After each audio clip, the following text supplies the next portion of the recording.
espiritual at may dignidad. Ito mga katangian ng tunay na miyembro ng pastor ministry ng Kingdom of Jesus Christ.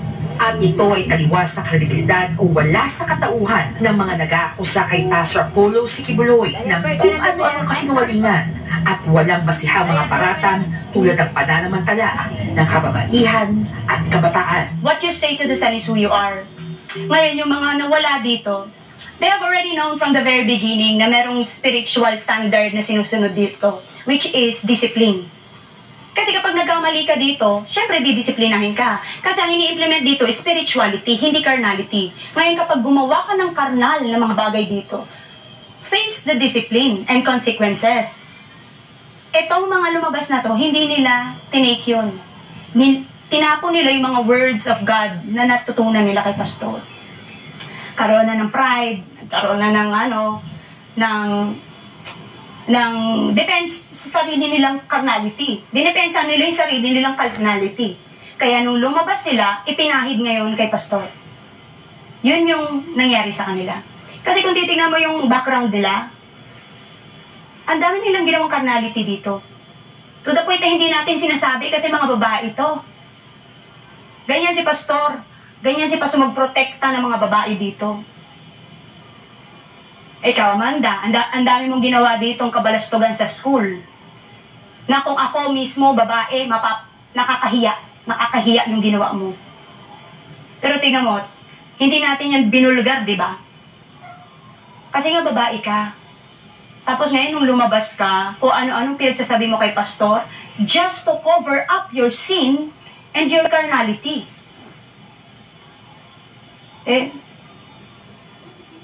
Kaya nga na-dismiss yung case noon pa. Kasi wala siyang enough evidences noon. Ngayon, bubuhayin mo na naman ngayon. O, sige, kahit 100 plus pa kayo mag-testify, I tell you, you cannot defend what you want to defend. Kasi wala kayong mga ebidensya. At alam nyo sa sarili ninyo at puso ninyo na inosente si pastor at spiritual si pastor.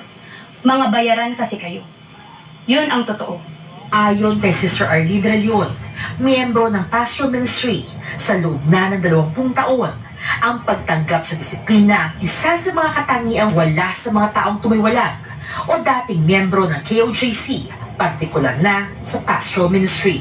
So sa lahat ng mga dissidents, sa lahat ng mga nagkiklaim na pastoral sila, at naninira ngayon kay pastor, nagpaparatang ng kung ano-ano na maruruming mga maruming bagay, especially yung rape na yan. Alam nyo, kayo yan eh.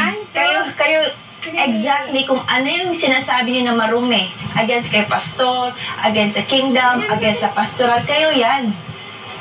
Hindi nyo tinanggap yung disiplina, tapos lumabas kayo ng kingdom, tapos kayo nanggugulo kayo sa amin. Pero hindi kami nanggugulo sa inyo. Sana irespeto niyo yung privacy. That's your choice eh.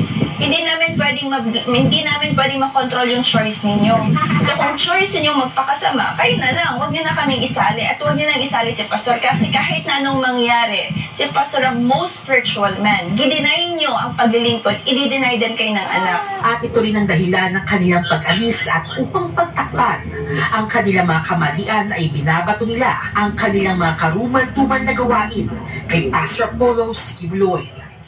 Kaya, yung mga nag-accuse ngayon kay pastor, bakit tinatago niyo yung mga mukha niyo? Diba? Bakit niyo binabasa yung script na pinababasa sa inyo? Kasi hindi totoo. Alam niyo sa sarili niyo, hindi totoo lahat ng mga pinagsasabi niyo dyan. Kung totoo yung pinagsasabi niyo, harap kayo. With your bare face. Pakita nyo sa mundo kung yung mga pagmumukha nyo, papa-interview pa kayo dyan sa mga mainstream media, bakit naka-blur? Bakit nakatago yung mukha ninyo? Kasi alam ninyo, puro kasinungalingan ang pinagsasasabi nyo. We pray for your enlightenment. Kayo ngayon na nag-aakusa dyan, kayo na nagsasabi na may mga na-rape, kung ano-anong mga accusations na sinasabi nyo kay pastor. Truth will prevail sooner or later. There's a big eye up there. You cannot hide all lies under the heavens. Isa lang masasabi ko sa inyo. Conscience will hunt you forever. Kaya, habang maaga pa, please, stand for what is right.